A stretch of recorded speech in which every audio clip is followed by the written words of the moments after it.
Hey guys, Anthony for Before Diesel. This video, changing a underbonnet fuel filter. This information, although this is on a 120 Prado, is virtually fully transferable to changing fuel filters on many makes and models, maybe with slight variations.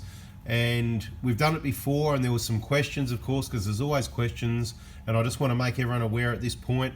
The channel is growing, the comments are growing, we appreciate all that. Please put that in there. I do skim through and have a look, but it takes a lot of time. I need to employ a team of 10 people to read and answer all the comments, so it's not going to happen. We do read them, we do make more videos to answer those questions. And to answer one of the questions, I forgot to tell the dog to take a smoko break, you know, security dog.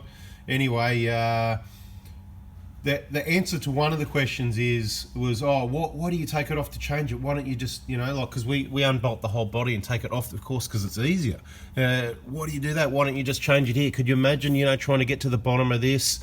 Anyway, we're going to take it off. We're going to do it. Even if you've seen the other video, this is probably worth watching because it's going to have slightly different tips, information. I'm going to show you the easiest way to get off with this ARB battery tray. They can be a bit fiddly because you've got nuts underneath here and there, which are really sort of hard to get your fingers to, really, and kind of a bit fiddly, particularly if you're doing it your first time. So we're going to go through all the steps. Now, this is going to be very similar to other vehicles, so it's not just about Prados, Hiluxes, or that particular vehicle. And I'll just give you all the extra little bits of information as we go. Now, this setup with the dual battery there, that was like that, not that battery, but that was like that, the tray, and that's why we used it when we purchased the vehicle. I'm not a big fan of the fuel filters being out here because they're in the way of getting to access changing the oil filter down there and other stuff like that. So I'm not that excited about it. They're not bad because at least the battery's back here. It's not vibrating away on the front of the guard like, you know, that's another guard cracking another video. Anyway, so, but one of your tips is do not let, and it was when we purchased the vehicle many years ago, the hose, see that hose there, there's only a little bit of clearance. You might be worried about that, but there's about 10 mil, it's fine, same as there is on this one. But what we've done, we've put a little bit extra over there because this hose here, it was rubbing, and I'll just show you where. I can show you the wear right here, right? You can see that, it was rubbing through. Diesel vibration, you can't have things rubbing. Now that hose, they're about 80 bucks, right? You know I like genuine, but that hose is about 80 bucks. I'm not paying 80 bucks for the hose. It's not leaking or rubbed through. So what we've done is we shorten it back, obviously. We cut it back so that it doesn't rub on there anymore. And the other thing we did, we obviously put this in place so that worst case scenario, for whatever reason, if somehow it got over there and started rubbing, it can't rub through. So there's one of your little tips. Don't have any of your fuel hose. If you've got extra fuel filters, good luck to you. We talked about that in other videos, right? You know, yep, no, whatever. This is changing the fuel filter, so we'll get on it. So we're going to undo this. This is your pressure sensor, so a little bit extra information in this video, right? So when the filter blocks up, there's a few different lights on your dash. You've got your low fuel warning, and then you've got your fuel filter light. Now, I'm going to get it back to front. The light either goes on or it flashes. One's for if it's got water in it. The water sensor's on the bottom. That's what we're going to unplug next, right? If I can find the plug. No, that's the one we just unplugged. So down here somewhere, you can find it. Mine's, you know, it's down there somewhere, right? Because they use a little extension wire, right? So I've got to put the camera down and get down there. With my other hand, you can see one side's grey, one side's black. I've got to press the little tab around here at that side with my hand I'm using now and release that plug. So I'm going to do that. Okay, so I've released that plug. It was quite tight and fiddly to get in there. There's a couple other things I'm going to show you later on the video that we've done on this vehicle to prevent and avoid any issues. The next thing I'd like to do, or like you to do, or whatever, is just use your pliers. This is our first year apprentice toolkit pair of pliers. Something in the kit that actually was pretty good anyway. You know, when you're a first year, you're earning 150 bucks a week back in the day. You don't sort of, you haven't got thousands of dollars to spend on tools, and if they work, you keep using it. Anyway, we've just released those 2 clamps, 1, 2, and just let those sit out of the way. The other thing you can have ready is, depending how tight your fuel lines are, there's different tools to remove fuel lines, but usually this one's going to crack loose pretty easy. Right, and there it is. Right, so just a bit of a twist and a pull. I'm not going to take it off right yet, but I'm just getting it ready. I'm getting it close to the edge, right? Now, a good time to do your fuel filter, engine bay's clean, right? So we've been on a trip. We've talked about when to change in other videos, but I'll mention that in a moment. we've been on a trip. It wasn't a big wash down, it was just a quick rinse down, if anything, dust and whatever. But the point is, you don't want dust, dirt and mud anywhere on these hoses, because there's a risk that that could get into that hose, and this is your last filter, then it's into the system, okay? So the next thing is, we've released that one, right? It's sitting there. This one, just not going to happen, right? Not this time, right? Because I know it doesn't. So, heater hose tool, clean, right? Don't damage the hose, get it underneath the hose. This is mainly for releasing heater hoses, right? Because hoses, they get stuck, right? And this is a good example of showing you how these tools work, right? Just all you need to do is get it loose like that. Then it's gonna come off pretty easily. You can see that. So these tools, and I don't know what brand you want to get. You can get whatever you want, but this is a Snap-on or Blue Point. What does it say? Snap-on, right? Snap-on USA. Whatever. This is, I purchased this in what, about 1991 or something like that, off the Snap-on truck. So I reckon it was, I don't know if I got it wrong, it seemed like 50 bucks, it might have been 20 bucks, but I'm pretty sure I got a lot of tools off the Snap-on truck that were about 50 bucks. So a lot of money, but you know what, they last a lifetime, and they should, because they've got a lifetime warranty. So they're both ready to come off. You can see everything's nice and clean. You want to have a rag or something handy spare to sit underneath here, and if you want, you can organise yourself some plugs for these fuel lines. So you can either let them sit somewhere clean. If you've got a clean, not windy, indoor environment, they can sit there for 10 minutes while you change your filter, no big deal. Or you can even get something like a drill bit. Most people's got a drill bit about 8, 9, 10 mil, and just make sure it's clean, jam the butt end of the drill, not the sharp end, into the hose, and that'll just plug it. But don't sit it somewhere where it's going to short your battery, you know, the positive sort of thing. And then we're going to undo these two bolts next. So giving you all the tips and information that I can think of. Easiest way to do this is, it's a 13 mil, okay? The easiest way I've found is put your finger under, catch the nut. So I'm using my up yours finger, right? Which we don't normally use that for anything else except for working on cars. We don't do up yours, right? And there's a bit of a magic here, and I'll put this in the way. It's kind of like a bit of luck. You've got to kind of catch it, because what happens is it's just sitting in your finger, and you just want to bring it out like that. And I'm telling you now, if you can do that the first time, you've done well. If you concentrate and think about it, you'll get the drift. I just put the bolt up on the sill. Now, same thing over this side, but what I want to do is just crack it loose a little bit. Then we can twist it a little bit, if need be, but we don't need be. And we're going to do the same thing. This time, though, we're going to take the bolt out. I'm holding the nut pressed up, put the impact driver down, and sit up on the intercooler cover at the moment. There's a bolt and a washer. This is, you know, aftermarket nuts and bolts, you know, ARB stuff with the ARB tray. Then you can move that filter out of the way a little bit, right? And then it allows you to slide that nut out and not lose it. Now, to deal with these nuts is, see they've got those little, I don't know what they're called, so I'm not the nut and bolt engineer, those little, whatever they are, Duvalakis. We like to use calling things Duvalakis. What happens is when you tighten the bolt up, it does, so that nut doesn't slip, you know, it's got that shoulder on it, the flange nut, whatever you want to call it, right? And they bite into the steel underneath so they don't spin, so you just tighten it from the top. So we'll get to tightening it later, but the point is the fuel filter is nearly off. People asked in the other videos, oh, why do you take it off? Well, can you imagine trying to unscrew this and there's a whole bit on the, it's just too hard, guys. You just, why would you? It's easy, it's 2 bolts, the whole assembly to the bench. So that's what we're going to do now. We're going to stop the video until we get to the next stage. All I'm going to do now is basically take those off, sit them somewhere or cap them or whatever I decide to do, put some rags under there before I do, and take this to the bench. Meet you there. All right, here we go. So we've got on the bench, couple of things I'm going to give you. On the 120 part of the genuine fuel filter part number for the 1KD 23390300180. You can use those if you like. We like the genuine under the bonnet. Our recommendation is every 40,000 Ks or once a year. If you're doing big trips, you change them after the big trip. Take it, always carry a spare fuel filter and the one underneath at the tail shaft, the fuel transfer one.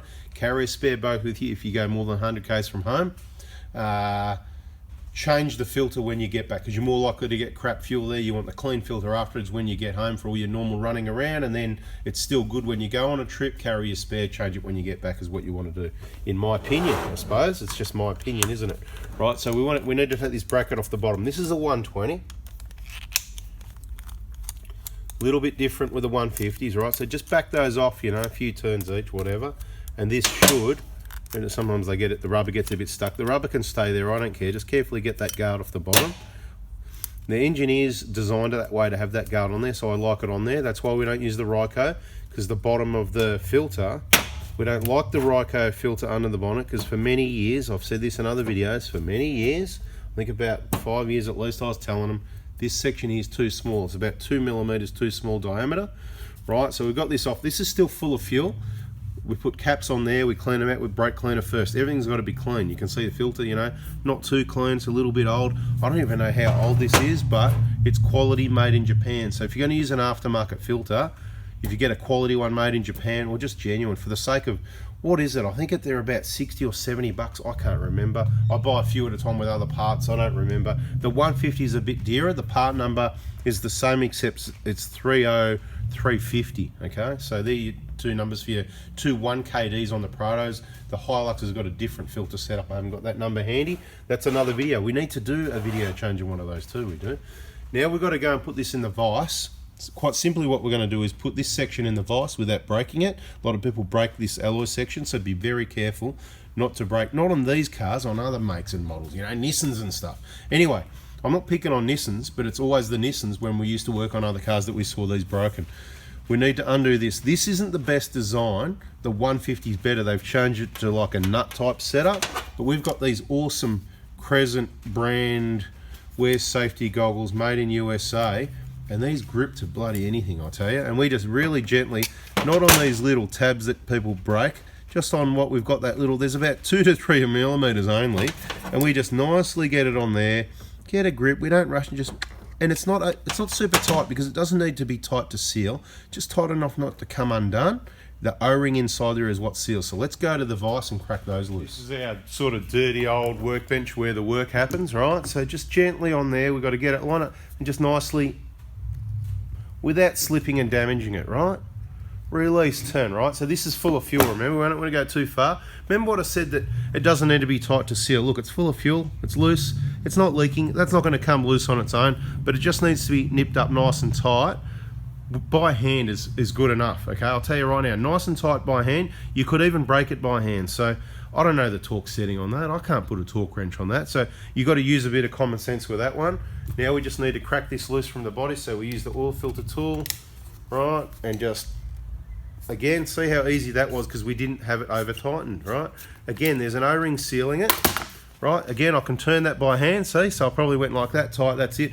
I might have even been able to undo it by hand, I don't know. But when they've been sitting there for a long time, they get a bit tight. Now let's take this to a tub. Okay, so what I like to do, I haven't drained the filter at all, because I like to see exactly what's going to come out, right? So I have a noodle shop, right? Noodle shop. If you've got a good noodle shop, you get a lot of more healthier food there, say less oil and all that, you know, a bit of water, less oil, a lot of veggies, you know.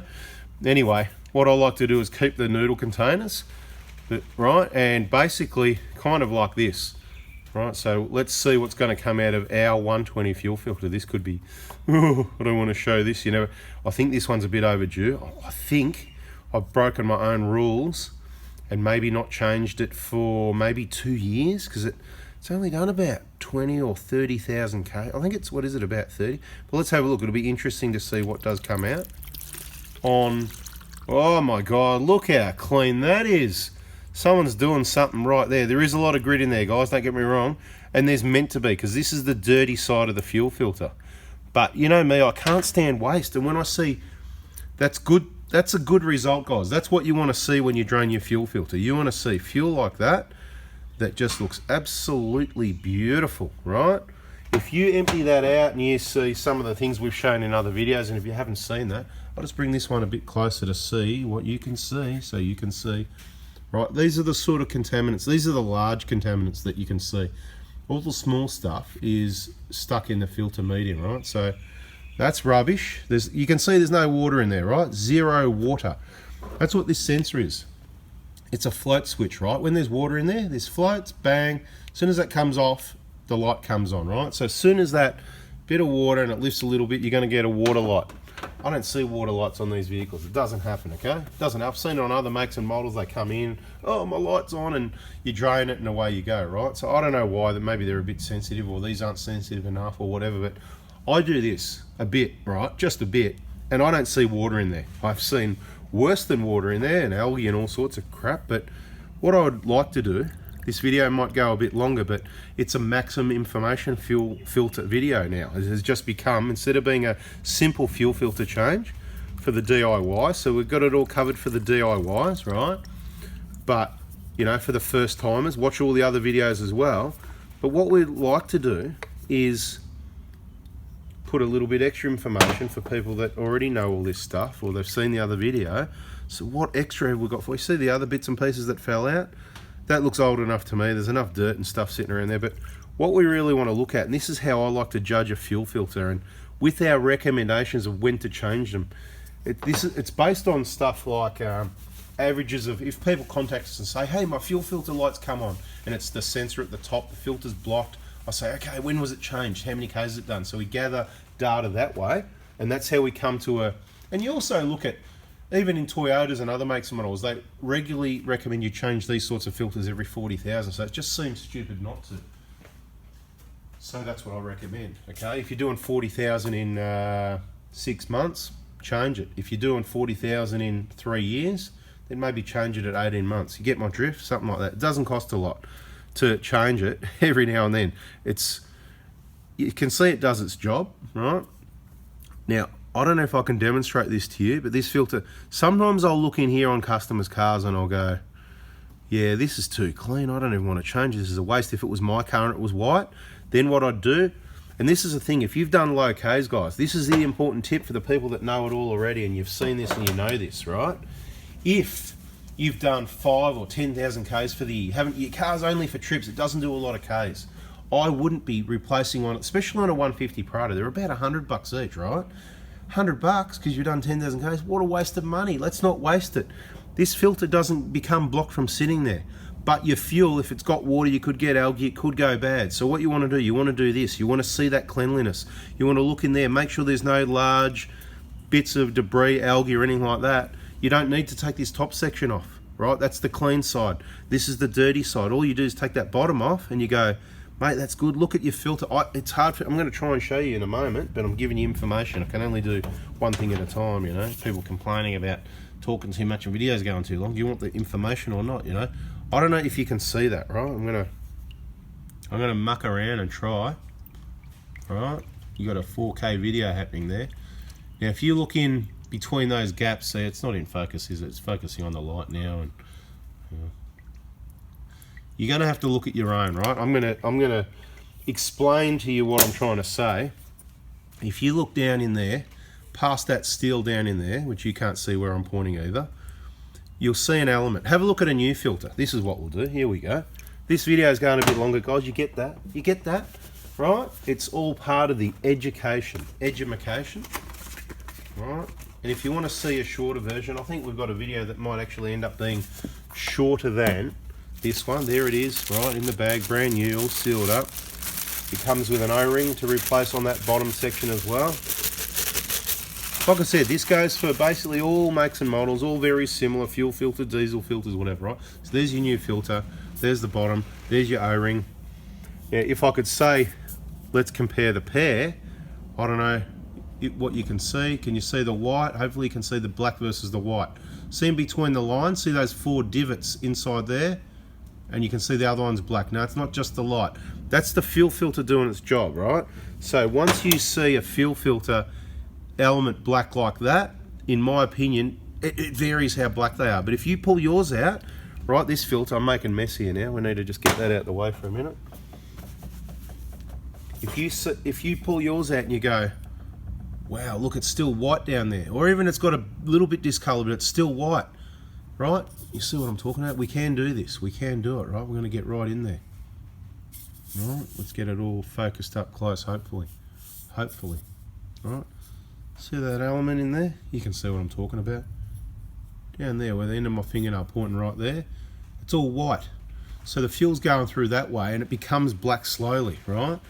Now this vehicle, my best estimation for this filter is done about 30,000 Ks, and I believe, let me just get this right, okay, 18, 19, what year are we in? We're in 21 now, hang on, 18, 19, 19, so 17, 18, 17, 18, 19, 20. I'm just trying to work out.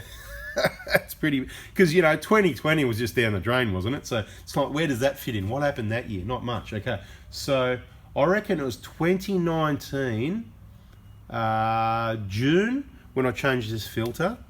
And now it's January 21. So 18 months, but I've left that 18 months because I only on 20,000 Ks, right? Anyway, definitely it's getting a new filter. So what we're going to do now, and it's probably another video, so I'm just going to tell you now, save us a little bit of time. I've given you that extra bit of information on how to save your fill filter when it's nice and white, clean like that. This side stays clean usually. This is the dirty side that you got to check, right?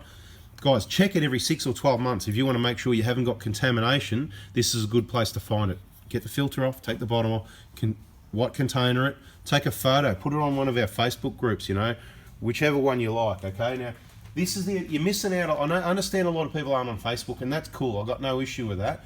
But it's a different world. Our Facebook's a different world. You don't have to join up and put your real name and what you had for breakfast and how you feel and do stuff like that. You can just be Dave Prado or Steve Prado or whatever. Put a picture of the side of your Prado or your Hilux or whoever you are, and join our groups. It's just a different world. You'll see what I mean. It's changing. It's not the Facebook that you think you know. It's quite different. And the VIP group is a Facebook group. So if you want to get in the VIP, it is a Facebook group. Okay, so it's not a hard thing to do. You don't have to. There's no big deal about it. You don't have to. Don't make friends. Don't press friend with all the people that know you. Just be you and just press friend on me, Anthony Prado Forby, right? And I'll go, oh yeah, and then bang, you know. I don't use Messenger. Join the groups. Ask the questions in the group. Read the information in the group. Anyway, what we're going to do now is we're going to get the molly coat. You know, the molly coat we use. We're going to molly coat on this O-ring here. And we're going to change the O-ring over that one there. We're going to get rid of that one and put a new one on there. We're going to molly coat that up. We're going to give this here a little wipe here. It's not bad. We just don't want any of this dirt contamination. I don't want to give it a clean up because I don't want to get any of that dirt there going in anywhere where it's not meant to go, right?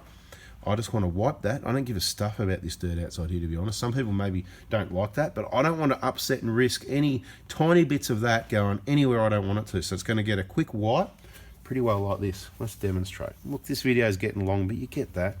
You want the detail, right? This is how I do it, right? I just want to wipe it like that with my bestest rag, right? I've got a nice, clean bestest rag right here, right? Bang, I'm happy with that. I'm going to get the molly coat. Let's do it. Let's do it. And at the end, I'll show you all the tools and all the bits and pieces we need to do this in detail for all the people that, you know, need to know. So in this case, right, bang, just a little clean hands and everything, right. Just want a little bit of molly coat on. I don't really care where the molly coat goes. Doesn't matter if it goes in the fuel or not, right. I'm not really worried about it. The main thing I want is I want to get this thing sealed up again, right. I don't want any of that dirt from out there going anywhere. So I've cleaned the surface that's going to make contact, and if I can get a thread started, we'll get this started. Bang, that's sealed. See the O-ring touch? How tight does it need to be? That tight. Okay, what does it say? Tighten with hands, right? Okay. Do not use tool when tightened. Cross no, right? So what do? Grab this, not the plastic. Just, you know, get a grip on something just as tight as you can. If you're a weakling, get someone a little bit stronger to just give it a crank. But the pressure of the O-ring against that it's not coming. This is not coming undone. Okay, so that's your first part. What do we say we're going to do here? This is pretty clean, but this is what I do, right? Maximum information, and you're not going to see this because I'm not going to move the camera again for it. It's pretty simple. I'll do this over the drain tray over there normally, but I just spray some brake cleaner over this, just a little bit to clean it, and then some compressed air. So I'm just going to do that over here because that's where it happens.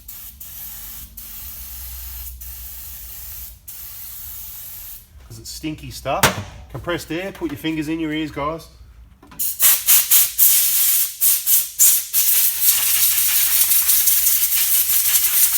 What am I doing? I'm just going, blowing that dry, right?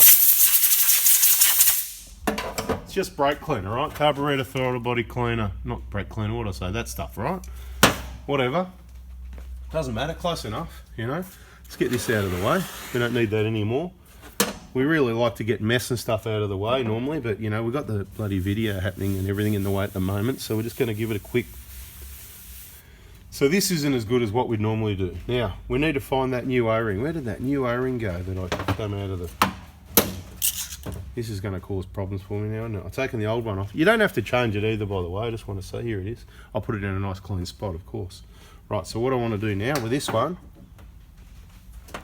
with the clean hands again, right? I want to get a bit of molly coat like this. And I just want to go. And you can just use the fuel if you like. You know what?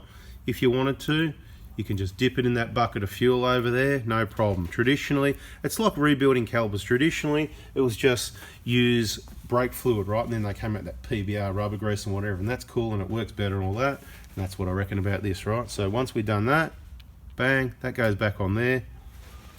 Simple. I'm not worried about dirt getting in this side. This is the dirty side anyway, right?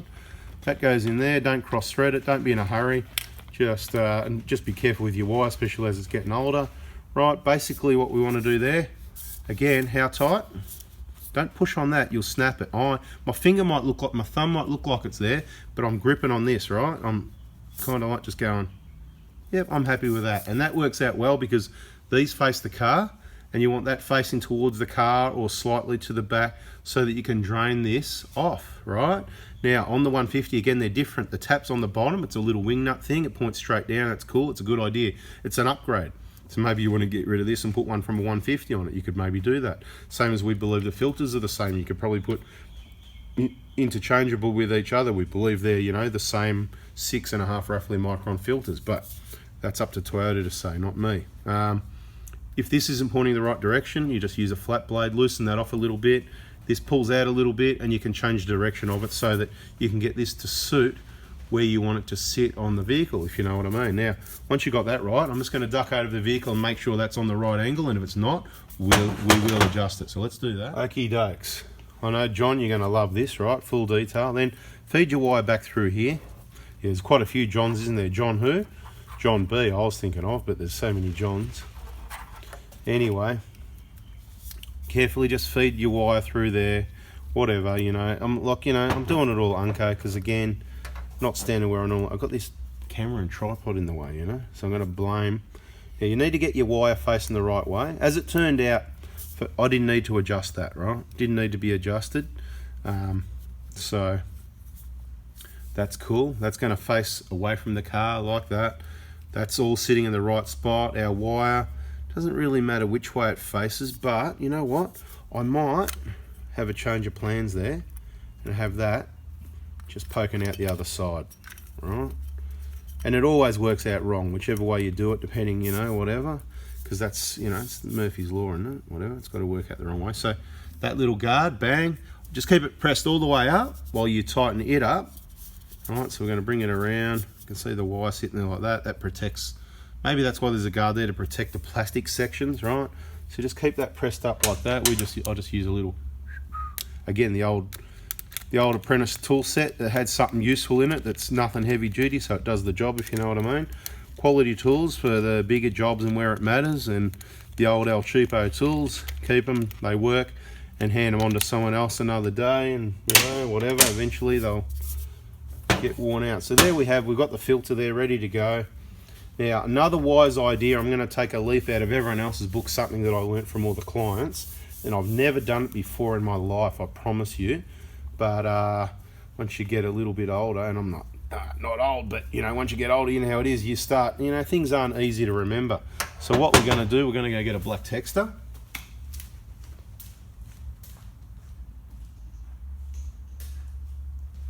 We need to know how many Ks the car's done, so I'm just going to go and have a quick look-see.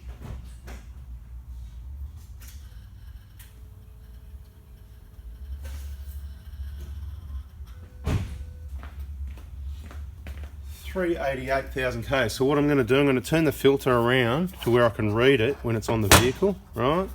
And I'm going to write done at 388K. What month is it? Jan 2021, and it's not very good writing and all that either, but it's good enough to read. Now, I've never done that before in my life, but of course it's a good idea, right? Of course it's a good idea. it's usually a sign that someone's doing their own servicing. If we see vehicles and it's got it written on there, yeah. But look, I know some workshops do it. Good idea. Why wouldn't you do it, right? I've never done it before in my life because I just do stuff as per by schedule. Bada bing. Anyway, this is ready to go back on the car. So over to the car we go with it. So over to the vehicle. All I've done is basically sit the filter in place, take our caps off and sit the lines on. That's all I've done, nothing else, right? Basically, they're just temporarily fitted, so don't worry about that for now. The next thing is we need to get this mounted again, and hopefully I'm going to show you the easy way to do that without, if you're doing these filters. And that is, it's been a while. Anyway, get your nuts and bolts and washers and everything ready. I reckon, I'm pretty sure, I'll tell you what, tried a lot of different ways doing these over these. I'm pretty sure that I put the, put this back one on first because you need to get your finger in there and hold the nut there, right? So basically, get the nut, put your finger under there or whatever you've got. So one hand's, you've lost one hand now, hold it directly in line. So my second, again, the up yours finger, I don't know, what's the second finger called? You know, this one's your index. What's this one called? Some people point with that one. It kind of looks a bit, it's like you're saying up yours while you're pointing to someone. It's like saying you don't like them. Anyway, don't do that. I'm using that, anyway, that finger, whatever it's called, I don't know. There you go, I forgot that one. I think they taught me in primary school. Line with that finger, I'm holding it lined up perfectly. Then we can bring the fuel filter into place. And then if I'm still holding it in place, then this bolt will start quite easily. And I'll turn it until I feel the head of the bolt touching my finger, which it is. I can let it go and I know I'm not going to drop it. Now, because these are quite fiddly and people do struggle with them. I've seen people trying to, so I understand, right? Don't worry where the hoses are at the moment, right? This one, same thing, right? Again, it takes a bit of practice. You're sitting it on your up yours finger and, right, you kind of got it, I'll probably drop it because I'm doing a video, I've stuffed it up, see? Now I've got it against the side, against the battery tray, but I got it out again, right? Got plenty of practice at stuffing things up too, right? Especially when it comes to, like someone said, I don't know how he swings the spanners, talks and videos and it. Well, the video at the moment is in a tripod, so that's good, right? So again, I got that held up with my up yours finger, and just sit that in line. And you know what? Don't let it go till you know it started, right? Makes it look so simple. Oh, yeah, he makes it look so easy. Well, when you've done a few, it is easy, right? And the impact drive is the best option. Make sure you got it on do up. Just hold it till it makes contact. You may need to put your finger underneath. As soon as it makes contact, remember those little things on the washer. Make sure it doesn't spin.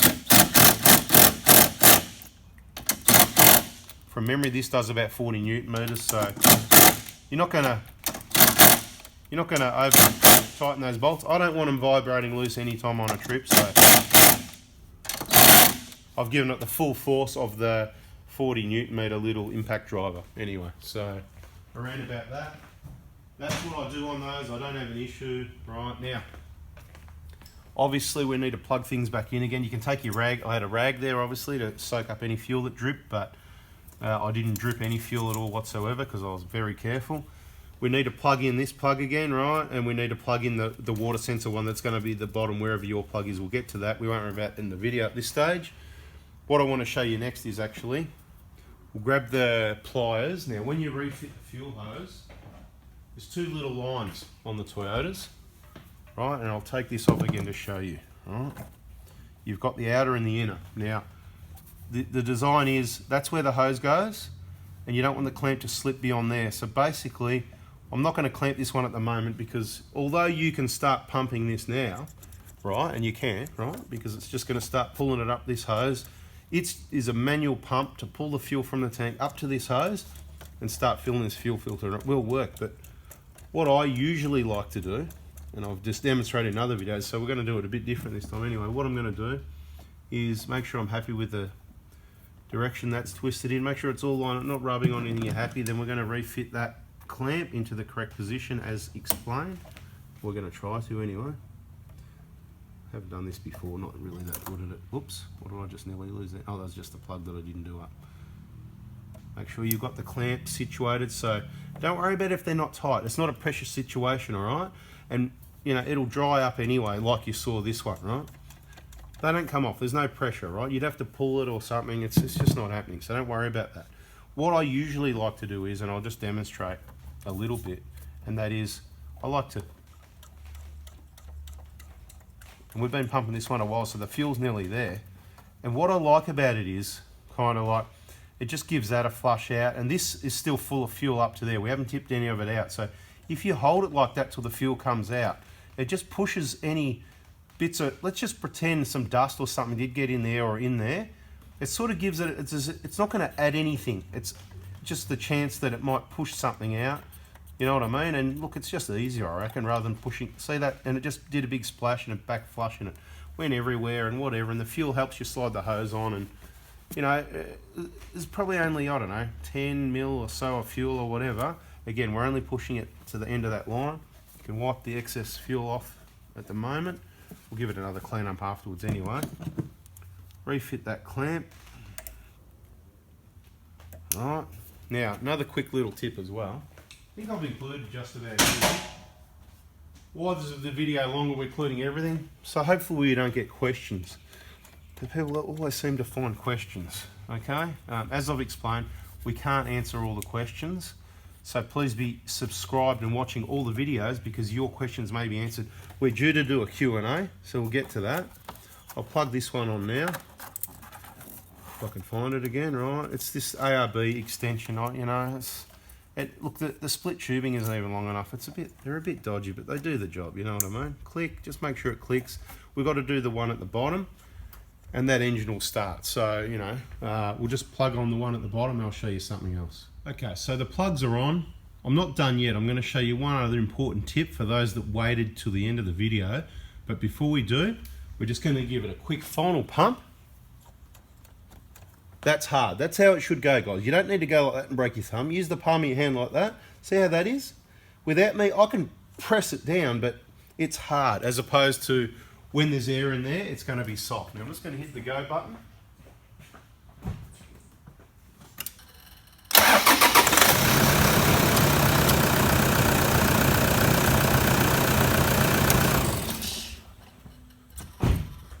No lights on the dash, we're happy, right? Now, couple of extra tips actually. One, if you get a blocked fuel, if you get that water light, you need to look on your sun visor or your owner's manual. I can't remember, I think if it goes on, it's blocked, and if it flashes, it's got water.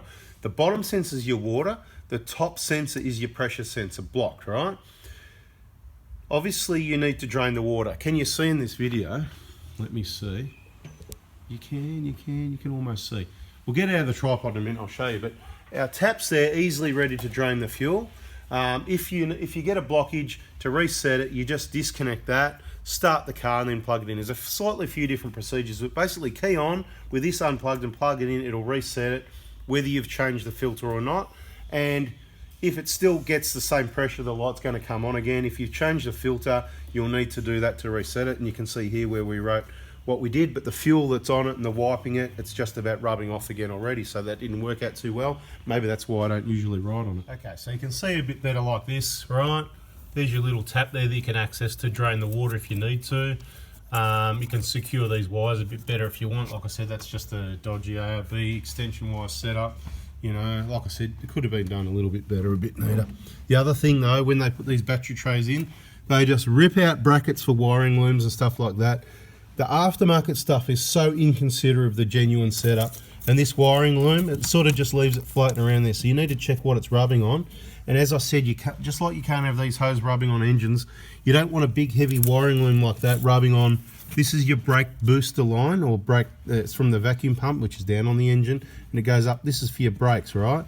There's a flexi hose there. I've put a bit of split corrugated tubing over it, so there it protects it from getting rubbed on there, if you know what I mean, because we don't want that hose to get rubbed through in the middle of a trip and then have no proper brakes, if you know what I mean. Not good.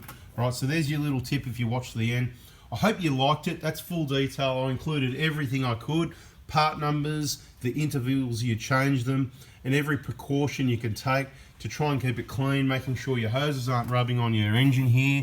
Yet repeating myself, I hope you liked it.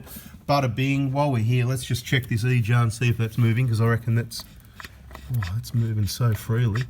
I thought that was sticking. We're getting our P0400 quite regularly on this vehicle now.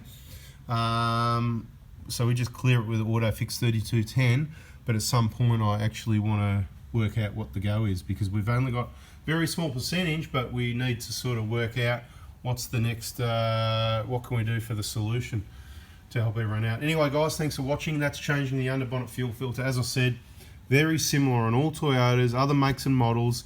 You've got a system where it's mounted, whatever's connected. You might need hose clamps instead of pliers. Let's go to the bench quickly and see what other tools we needed. So a container to put the fuel in, some carby cleaner, maybe an impact driver, a light, hose remover, some caps and plugs, a tool to undo that bit on the bottom, some pliers or a screwdriver, a Texeter market, an 8mm, a molly coat lube, a filter tool or something to undo the filter. That's it guys. Hopefully you got something out of that. Please give us a thumbs up, hit the like button so we know we gave you a good video, and make sure you subscribe with the bell on. And if you don't know already, don't miss the information on our 4x4 Touring Australia channel. We're putting more and more videos on there. You'll find very interesting scenery, how to use the vehicle, and a lot of trips. You'll be able to follow those videos to do some trips yourself. Thanks for watching guys, see ya.